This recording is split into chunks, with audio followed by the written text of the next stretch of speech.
ৰণোজ পেগুৰ ফালৰ পৰা বৃহৎ ঘোষণা কৰিছে উচ্চতৰ মাধ্যমিকৰ ফলাফলক লৈ অহাকালি অৰ্থাৎ 30 এপ্ৰিলত ঘোষণা কৰা হ'ব উচ্চতৰ মাধ্যমিকৰ ফলাফল ৰাতিপুৱা ঠিক 9 বজাৰ লগে লগে ফলাফল ঘোষণা কৰিব ৰাজ্যৰ শিক্ষামন্ত্ৰী ৰণোজ পেগুৰ ফালৰ পৰা কৰিছে এই বৃহৎ ঘোষণা ইতিমধ্যে ছাত্ৰ ছাত্ৰীসকলে উচ্চতৰ মাধ্যমিকৰ ফলাফলক লৈ অপেক্ষা কৰি আছে আৰু এই অপেক্ষা কৰি থকাৰ সময়তে শিক্ষামন্ত্ৰীৰ ফালৰ পৰা এই ঘোষণা কৰিছে অৰ্থাৎ নিৰ্বাচনৰ প্ৰাক মুহূৰ্ততে এনেদৰে এতিয়া উচ্চতৰ মাধ্যমিকৰ ফলাফল দিবলৈ হাজু হৈ পৰিছে এতিয়া শিক্ষা বিভাগ 30 এপ্ৰিলৰ ৰাতিপুৱা 9 বজাৰ লগে লগে ডিজি ৱেবসাইট আগবঢ়াব শিক্ষা বিভাগৰ ফালৰ পৰা সেই ৱেবসাইটতে উপলব্ধ হ'ব ফলাফল নিজৰ ৰোল নম্বৰ আৰু ৰোল আৰু নম্বৰ দি আপুনি চাব পাৰিব ফলাফল উচ্চতৰ মাধ্যমিকৰ ফলাফলক লৈ এই বৃহৎ ঘোষণা কৰিছে শিক্ষামন্ত্ৰী ৰণোজ পেগুৱে এই মুহূৰ্তত সবিশেষ এই মুহূৰ্তত সবিশেষ লৈ চেষ্টা কৰিছো উচ্চতৰ মাধ্যমিকৰ ফলাফলক লৈ বৃহৎ ঘোষণা শিক্ষামন্ত্ৰীৰ 30 এপ্ৰিলত ঘোষণা কৰিব উচ্চতৰ মাধ্যমিকৰ ফলাফল এই মুহূৰ্তৰ আটাইতকৈ গুৰুত্বপূৰ্ণ খবৰ সকলো খাজু হৈ আছে ফলাফলৰ বাবে সকলো খাজু হৈ আছে কেৱল মাত্ৰ ফলাফল উলিয়াই দিবলৈ বাকি ইতিমধ্যে সামাজিক মাধ্যম যোগে ঘোষণা কৰিলে শিক্ষামন্ত্ৰী গৰাকীয়ে এই মুহূৰ্তত বিশেষ লৈ চেষ্টা কৰিছো শিক্ষামন্ত্ৰী ৰণোজ পেগুৱে বৃহৎ ঘোষণা কৰিছে ৰাজ্যৰ শিক্ষাৰ্থীসকলক লৈ ইতিমধ্যে উচ্চতৰ মাধ্যমিকৰ যিসকল পৰীক্ষাৰ প্ৰাৰ্থী আছিলে সেই পৰীক্ষাবাদীসকলক লৈ ইতিমধ্যে এই বৃহৎ ঘোষণা কৰিছে মুখ্য শিক্ষামন্ত্ৰী ৰণোজ পেগুৱে তেওঁ লিখিছে মই জনাবলৈ পাই খুশি হৈছো যে কলা বিজ্ঞান আৰু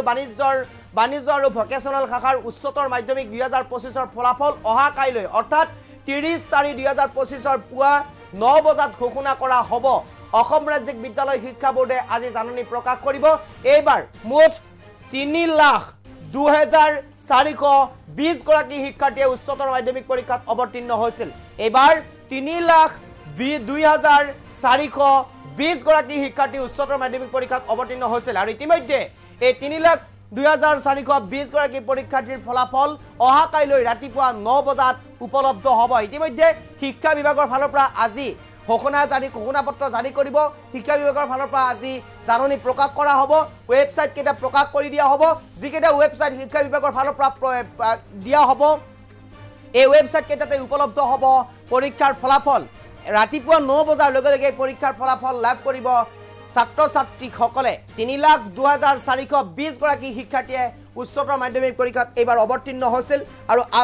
আটাইকেইগৰাকী পৰীক্ষাৰ্থীলৈ ইতিমধ্যে শুভকামনা আছে আৰু আটাইকেইগৰাকীয়ে ইতিমধ্যে লাভ কৰিব অহা কাইলৈ ৰাতিপুৱা ঠিক 9 বজাৰ লগে লগে পৰীক্ষাৰ ফলাফল আৰু এই সন্দৰ্ভত ইতিমধ্যে শিক্ষামন্ত্ৰী ৰণোজ পেগুৱে কৰিছে নিজৰ সামাজিক মাধ্যমৰ জৰিয়তে এই ঘোষণা আৰু ইতিমধ্যে আজি হিমন্ত বিশ্ব শৰ্মাই উল্লেখ কৰিছিল সাংবাদিকৰ আগত আৰু হিমন্ত বিশ্ব শৰ্মাই সাংবাদিকৰ আগত ইতিমধ্যে উল্লেখ কৰিছিল